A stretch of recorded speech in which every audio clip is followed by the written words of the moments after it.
Hey, Dr. McNamara here, coming at you guys with a Wellness Wednesday. And today I wanted to talk about something that's been a real pain in my butt for the past couple days. Literally, I've had this pain in my left gluteal region for the past couple days due to running. And the term for this type of pain used to be known as Piriformis syndrome. More recently, it's been changed, the terminology, to deep gluteal syndrome, which is more of an accurate term because there are multiple structures that could be compressing the sciatic nerve, which is what piriformis essentially is compression of the sciatic nerve from the piriformis muscle. So the piriformis muscle is a muscle that causes external rotation of the hip, and it originates at the sacrum and then inserts into the greater trochanter of the femur.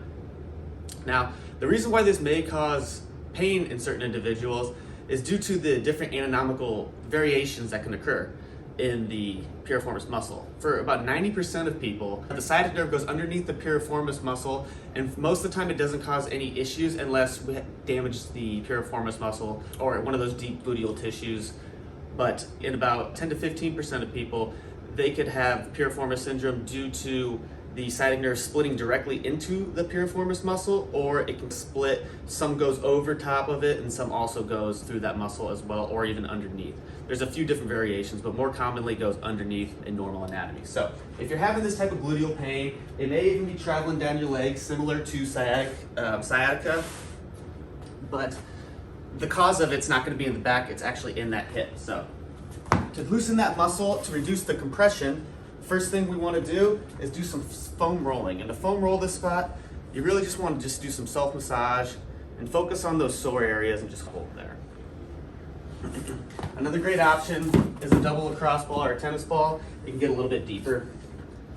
That's what I prefer because it is a very deep muscle.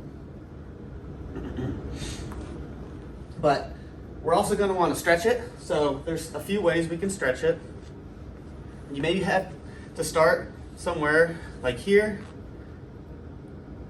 or maybe even on a chair. It might be easier for some of you with a lot of this pain. If you just sit up on the chair and then lean forward, you'll start feeling that stretch in that gluteal region. It feels really nice. After you start getting a little bit more range, you may want to work onto the supine stretch, where you can pull in a little bit more, get a little bit more stretch out of that. You can curl up too. Get a little bit of flexion in the hips. Another great way to free up that sciatic nerve when it's getting compressed is doing some nerve tensioning or nerve flossing. I've had some videos on that in the past, but just to show you quickly, the idea would be tensioning, keeping that foot dorsal flexed, and then there'd be flossing, which would be the opposite, where we would extend a toe. Okay. Another great way, which I also really like, is the 90-90 position, which you can start leaning forward. And then as that pain gets away, you can start doing things like Pale's rails to fix the muscular coordination of that muscle so we don't have any symptoms like this again. That's all I have for you guys today. Enjoy your week. See you next week.